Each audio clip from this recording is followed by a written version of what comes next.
Државата времено ги суспендираше плаќањата за македонските земјоделци од ИПАР 3 програмата додека трае истрагата за мито за директорот на платежната агенција Илија Стоилев. За оваа одлука Министерството за финансии ги известило и Европската комисија и службите во Брисел.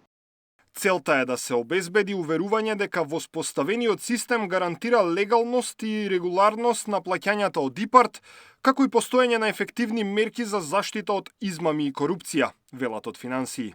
Европската комисија побарала дополнителни информации од нашите институции и, како што велат од Канцеларијата на ЕУ во Македонија, ја задржуваат можноста да преземат превентивни мерки за заштита на финансиските интереси на ЕУ.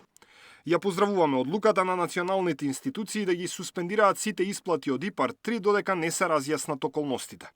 Со оглед на тоа дека во моментов во теќе истрага не би можеле да дадеме дополнителни коментари. Очекуваме институциите од Северна Македонија да постапуваат со целосна сериозност по ова прашање. ЕУ останува посветена на обезбедување поддршка за фармерите, земјоделството и руралните области, доколку средствата од ЕУ се обезбедени соодветно, велат од ЕУ. Во текот на денот разногласие во јавноста за судбината на ИПАР 3. Поранешниот министер за земјоделство Љупчо Николовски тврдеше дека програмата е целосно стопирана. Рече дека во петокот околу 16 часот македонските власти добиле известување за суспендирање на ИПАР 3, односно одлука за суспендирање на плаќањата во програмата. Оваа суспензија опфаќа целосен прекин на исплатите кон земјоделците и компаниите кои што веќе имаат склучени договори и веќе реализираат инвестиции од оваа програма, подпишување на нови договори и превземање на финансиски обврски од платежната агенција, како и објавувањето на нови јавни повици. Сето ова е под суспензија.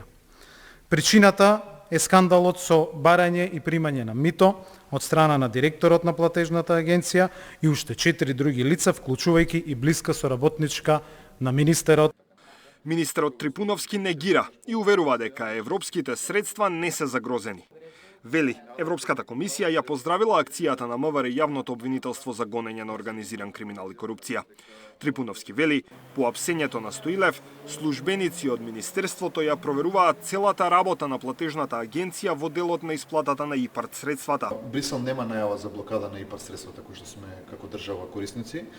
Напротив, нашата борба против корупцијата која што ја водиме во моментов и дополнителните проверки кои што ги правиме во самата агенција за нејзиното работење се силно поздравени од страна на Брисел, затоа што само на тој начин ќе можеме да бидеме како држава исправно да работиме сите по согласно закони и процедури. Во однос на обвинувањата за петто осумничената Јасмина Костадинова, за која опозицијата тврди дека е советничка на Трипуновски, министерот вели дека таа никогаш не била дел од неговиот кабинет, а обвинувањата имале за цел само да го оцрнат него лично. Лицето кое што е дел од акцијата кој што беше спроведена не било во делот на мојот кабинет во рамките на министерството, кога сум назначен за официјално за министер.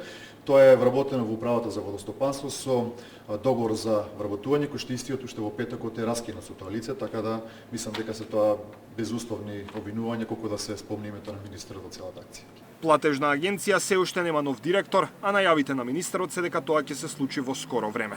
Стоилев беше фатен како прима подкуп од 400 евра. Тоа било прва рата од ветените 50.000 евра. Парите му ги понудил поранешниот министер за локална самоуправа и правда Джевдет Насуфи, кој сега е собственик на агрофирма во Струга. Во акцијата осумничени се 5 лица. 4 се во ефективен, а споменатата Костадинова доби мерка куќен притвор. Даниел Василев, Сител телевизија.